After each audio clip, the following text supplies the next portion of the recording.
In the headlines, 43 kidnapped Zamfara worshippers regain freedom as NSCDC arrest one suspected terrorist. 10 killed as flood destroys houses, farmlands in Bauchi. Federal government orders sanction of foreign airlines selling tickets in dollars. And Canada stabbing suspect Miles Sanderson dies after arrest. Hello and welcome to Trust TV News Update. I'm Zainab Bala.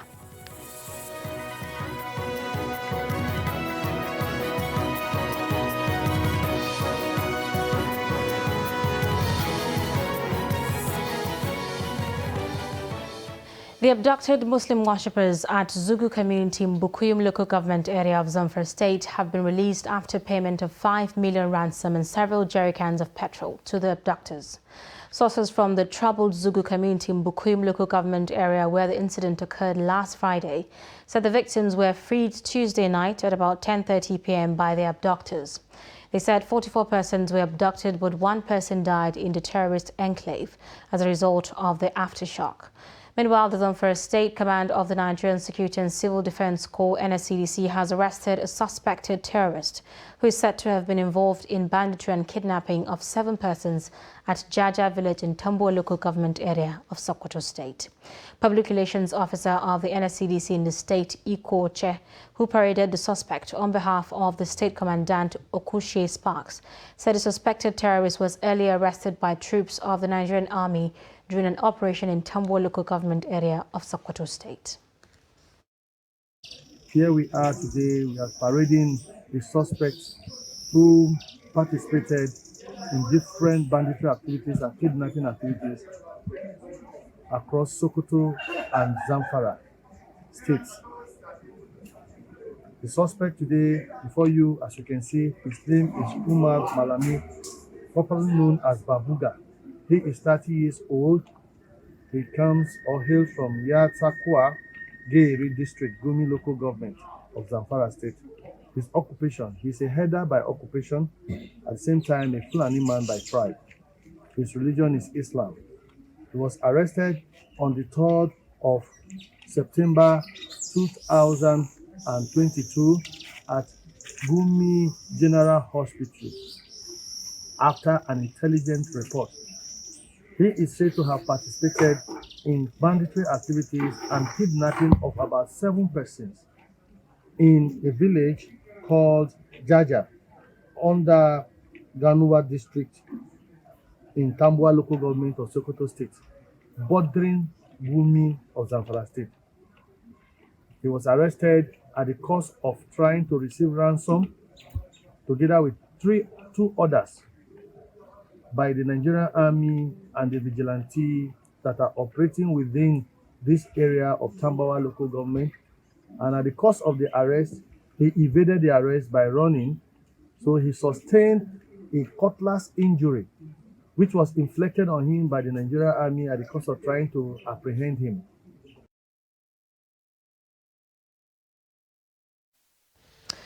Moving on, a publisher of Desert Herald and negotiator with terrorists holding Abuja Kaduna train passengers captive, Tukur Mamu, has been arrested after he was flown back to Nigeria from Egypt, Department of State Services confirms.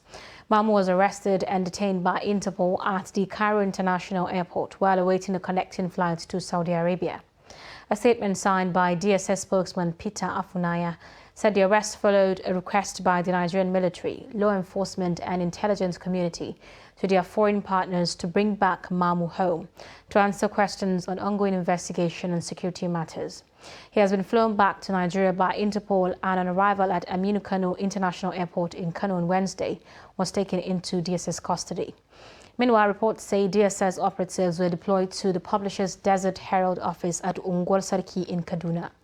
The operatives who besieged Tukur Mamu's office in the morning were said to have kept their vehicles at a distance and did not attempt to force their way into the office. Now, following the abduction of the train passengers on March 28, the Kaduna publisher announced on May 23 that the abductors have contacted him for negotiations.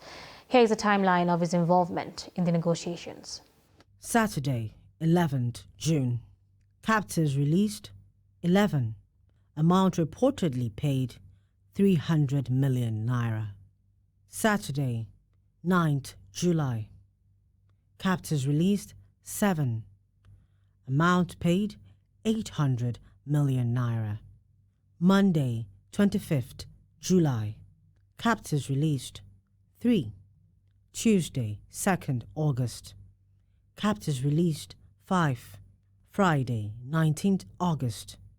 Captives released 4. Elsewhere, Osun State Police Command has arrested 2 internet fraudsters popularly known as Yahoo Boys, Hamid Wahab and Abayomi Adegoke, for allegedly killing their colleague Wasiu Okuntade over money.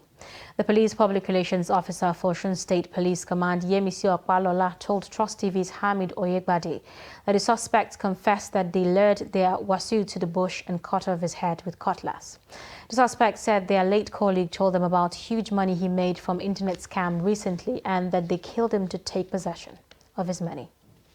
So we not direct Wasiu to the place, to a land and a bush that. So AY explained to Yahoo to Wasiu that this is a land. If you do not like this land, we can take you to another land.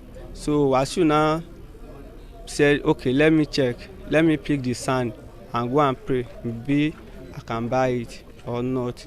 So later, I just strang Wasiu at neck. So after hold him on his neck, they now use the cutlass to cut his head. So, and the police team that were assigned for the assignment swiftly went into action, and they were able to to arrest these 2 boys that were known to be internet fraudsters, popularly called Yahoo Boys. And they told us how they killed their friends, how they lured him into the bush, and he was killed. The fact of the case is that elsewhere, the Bauchi State Emergency Management Agency, SEMA, has confirmed the death of 10 people as a result of flood which destroyed several houses and farmlands across the state. Adams Nayola, Director of Planning, Research and Statistics in the agency, confirmed the figure in an interview on Wednesday in Bauchi. He said that the situation had forced many residents to take refuge in other places. The director, however, said that the agency was still gathering data on farmlands and houses destroyed across the state. He said that the flood cut off some communities in Jama'ari and Misau local government areas, adding that the latest incident was recorded in Zaki local government area. He said that the agency was doing everything possible to provide relief materials to the affected people, even as assessment of the situation continues. Goods worth millions of naira are reportedly lost on a daily basis due to the deplorable condition of Lambata to Bidda Road in Niger State. Motorists and residents in towns and communities around the road, which connects the northern part of the country to the south, has been in deplorable state for the past 10 years. The report. The 124.8-kilometer Lambata-Lapai-Agaye-Bidda Road is one of the strategic federal roads in Nigeria. The road was said to be first constructed by the civilian regime of Alhaji Shehu Usman Shagari in the 1980s and rehabilitated by the General Sani Abacha-led federal government under the Petroleum Trust Fund Intervention Project. But in spite of being one of the strategic routes in the country, the road is yet to receive the desired attention from the federal government, which awarded contract for the construction of the Lambata-Lapai-Agaye and Bidda Road since 2018. President Muhammadu Buhari, during the commissioning of a warehouse in Barrow Port in 2018, also listed the road as one of the major federal road projects. But 7 years after, the state of the road has remained the same. Motorists, especially heavy-duty vehicles who ply the road regularly, have been trapped on the road due to gridlock occasioned by persistent rainfall that has worsened the already deteriorated condition of the road. It has been on another scale in the last 2 weeks as several goods, including agricultural produce, animals, among others, have been lost, while trading activities in the major markets in the towns that border the area and other parts of the country have also been affected. Residents of communities along the road said between 2018 and date, certain portions of the road were cut off, making travelling difficult for road users. Because of the bad road, there are some other things where there are some trailers when fall down and they're blocking the road, and the road purposely for the bad road. Okay. Yeah, the road is not good. Okay. It's more than 8 years now when they are saying they have already give the contract for the people who want to go, they are going to repair it. The gridlock also constitute health risks to the communities and towns around the road, as travellers and drivers trapped in the gridlock were said to have converted the roadside drainages and canals to defecation sites, which constituted serious health hazards. Some of the drivers who spoke with Trust TV said the only road which serves as an alternative to ply from the north to south has resulted in the loss of goods worth millions of naira as their vehicles fall on a regular basis. On September 3, 2021, heavy-duty vehicle drivers blocked the Lambata to Bida road to protest over the deplorable condition of the road.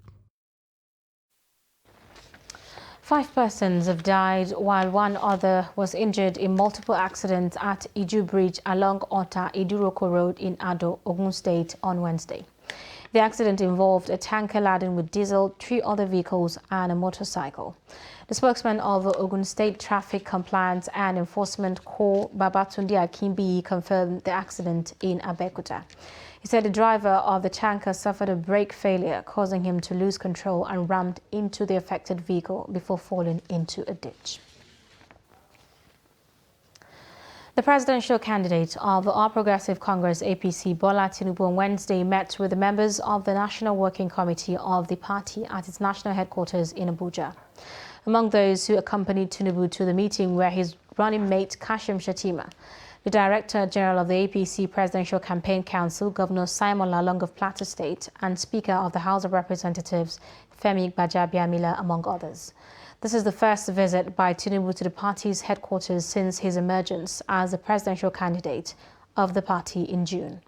Speaking to journalists after the meeting, Tinubu said his campaign team will release the manifestos of the campaign, stressing on the need for Nigerians to be committed to democracy despite the challenges with the system. According to the INEC timetable and activities, all political parties will commence campaigns on the 28th of September. The Abuja Area Council Appeal Tribunal has adjourned the hearing of the Abuja Municipal Area Council election appeal to 19th of September.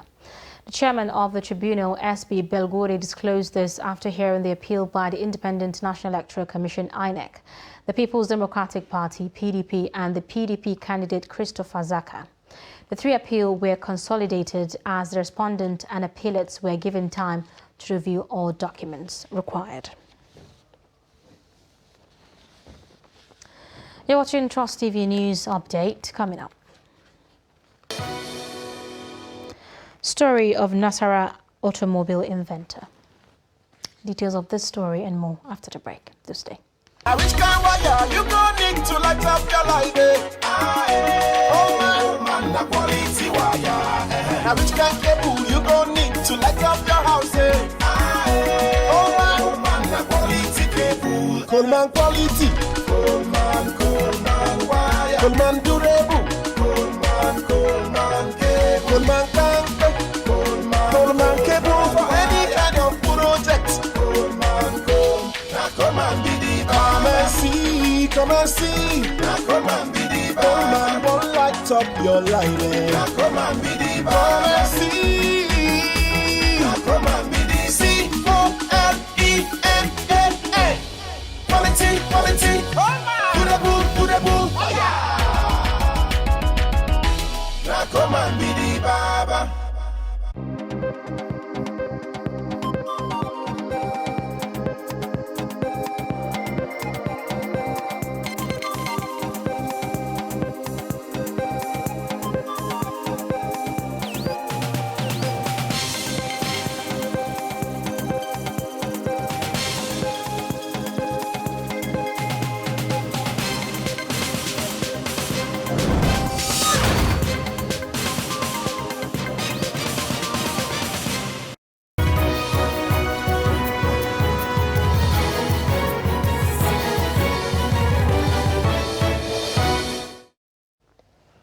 Welcome back. If you are just joining us, this is Trust TV News Update. Our top stories.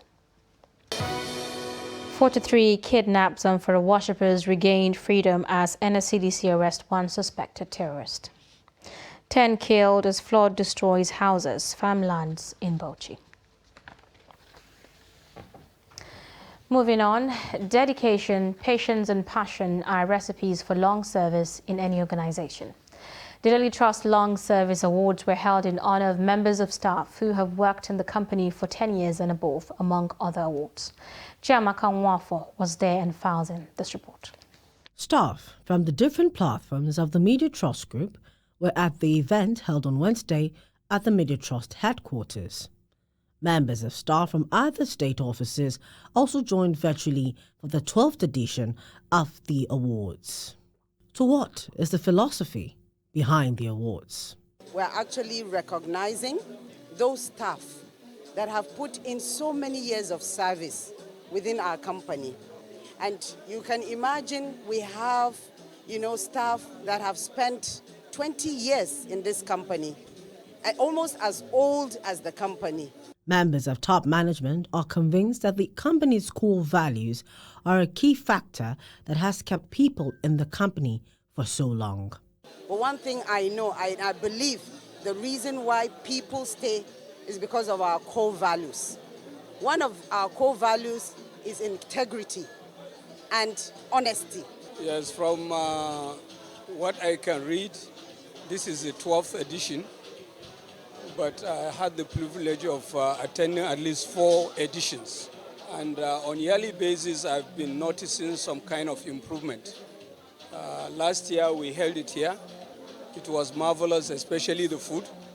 And I believe maybe this year is going to be an improvement.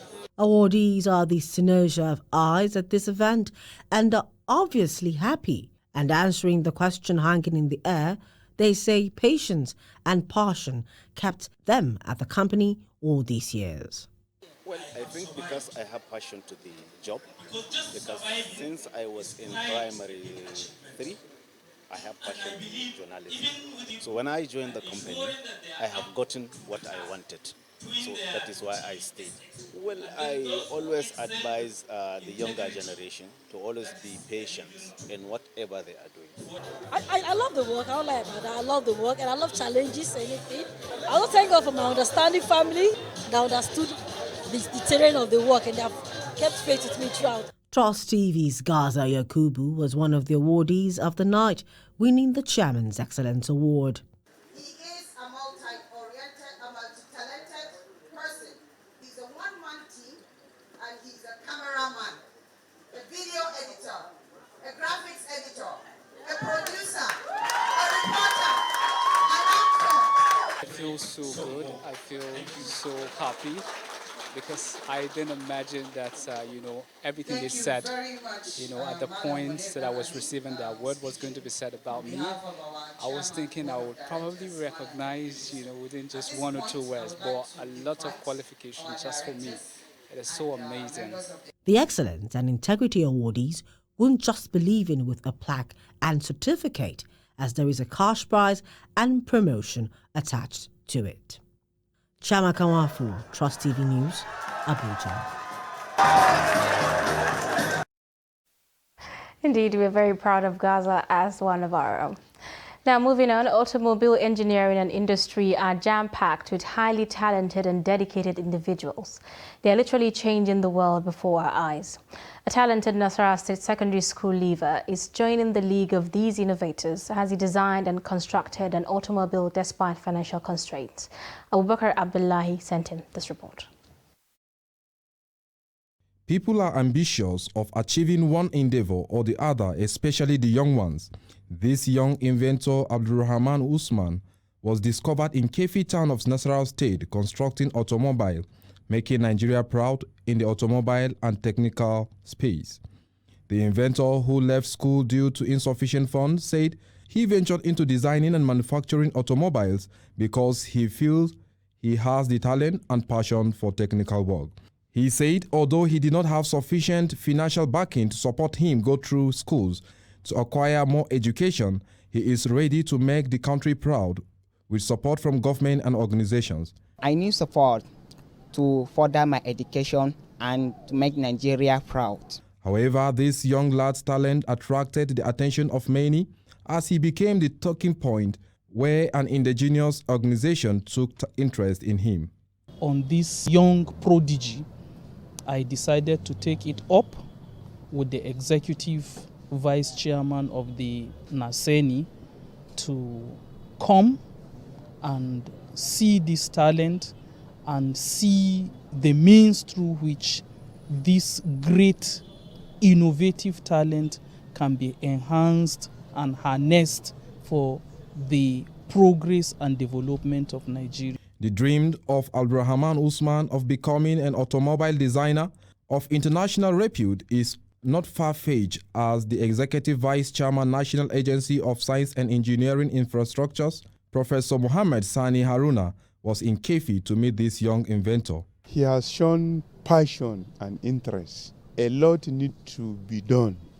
What we need to do is to give him exposure, this orientation, so that he will fall into the right place that can expose him into the real world. To us, this is virtual design. And I assure you, it's within our mandate to support talent like this. We will support him, expose him to practical equipment, and give him appropriate scholarship to what he can read to become someone that can be a true inventor of real devices. Nigeria is blessed with a number of talented individuals whose talent, if properly harnessed, will go a long way in projecting the image of the country positively in the international communities. However, there is the need for available platform for these inventors to showcase their talent as Nigeria struggles to take its rightful space in the world of science. Artisans who depend on daily income in Makurdi are lamenting the effect of the economic crisis in the country on their businesses. Speaking to our reporter, they decried low patronage occasioned by the cost of materials for production. The report. Across all sectors, businesses have been negatively impacted as inflation continues to bite harder. This negative effect has not spared artisans and by extension their families. Things now, it's not easy for us, like for me when they do this weather, because the price of the material is so high, and all my customers, they are not finding it very easy. So the economic now is very, very high for us. Beyond low patronage, some customers have resorted to paying less for services rendered, while some service providers have been forced to offer their services for free in order to maintain relationship. This time around, things are too choked. Like before then, when government was good. In fact, I have a lot of customers. But now, because of no payment of salaries, many people then drop their car because there's no money. So the thing is affecting my business so much. It's not like before. Like now, everybody that comes to my shop, my brother, I don't have money. So I can't understand because of the situation that is happening this time around. The situation has forced some out of businesses, while those managing to stay say it has become difficult for them to negotiate for services.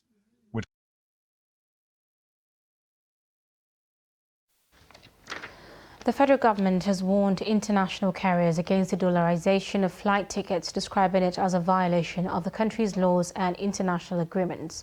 Minister of Aviation Hadi Sirika sounded the warning on Wednesday while briefing newsmen at State House Abuja after the weekly meeting of the Federal Executive Council. He spoke on a day the Cabinet approved the National Flood Emergency Preparedness and Response Plan. Kainde Amodu reports. $484 million had been trapped in Nigeria due to the economic situation, making it difficult for foreign airlines to repatriate their funds. Accusing Nigeria of being the biggest blocker of funds in the world, some of the airlines are now refusing to do business in Naira, among other measures. Also, they blocked the travel agents from access. They also made only available the expensive tickets, and so on and so forth. Our regulators are not sleeping. We have a very vibrant Nigerian Civil Aviation Authority. Once they found any airline guilty, that airline will be dealt with, because we need to protect our people. It is according to our agreements, to what we have signed, and this is according to international convention. The minister, however, says efforts are being made to mitigate the situation and prevent further occurrence. In 2016, Nigeria was under recession, and the income per barrel fell from 140 to 30, and lots of challenges. But yet, Mr. President directed, and the funds were all repatriated, $600 million, and it began to pile up again. It got to $484 now million. So far, 260 has been released, but I think 265. So strategy now is being put in place by central bank and those are economic managers to ensure that the money does not pile up again. We're doing everything to make these airlines happy in Nigeria. Meanwhile, the National Flood Emergency Preparedness and Response Plan, approved on Wednesday, is expected to be a multi-sectoral and multi-stakeholder scheme. The strategy document clearly sets out the responsibility of each stakeholder involved in flood management. However, ahead of its implementation, the federal government says it has activated an adequate response to the various incidents of flooding that occurred recently in different parts of the country.